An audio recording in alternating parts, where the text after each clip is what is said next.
চন্দনাইশের বুকে এমন একটা জায়গা আছে যেখানে গেলে মনটা একদম শান্ত হয়ে যায়। সেতুটি দেখে কেমন যেন চেনা চেনা লাগছে, তাই না?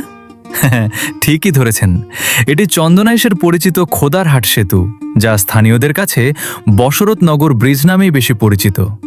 চট্টগ্রাম কক্সবাজার মহাসড়কের বিকল্প সড়ক তৈরির অংশ হিসেবে ১৯৯৫ সালে এই সেতুর নির্মাণ কাজ শুরু হয়।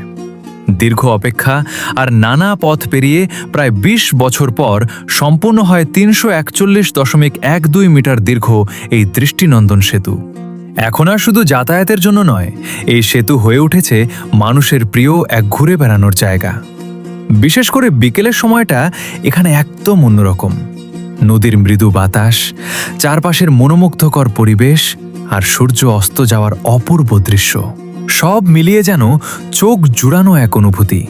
চাইলে পরিবার বা বন্ধুদের নিয়ে এখানে কাটিয়ে দিতে পারেন দারুণ একটা বিকেল। ফুচকার মজা, নৌকায় ঘোরাঘুরি আর প্রকৃতির সৌন্দর্য, সব মিলিয়ে জায়গাটা সত্যিই অসাধারণ। আর আপনি যদি আগে এখানে এসে থাকেন তাহলে কেমন লেগেছে কমেন্টে জানাবেন। আর ভিডিওটি ভালো লাগলে অবশ্যই শেয়ার করে দিবেন, যেন চন্দনাইশের এই সুন্দর জায়গাটা আরও মানুষ চিনতে পারে।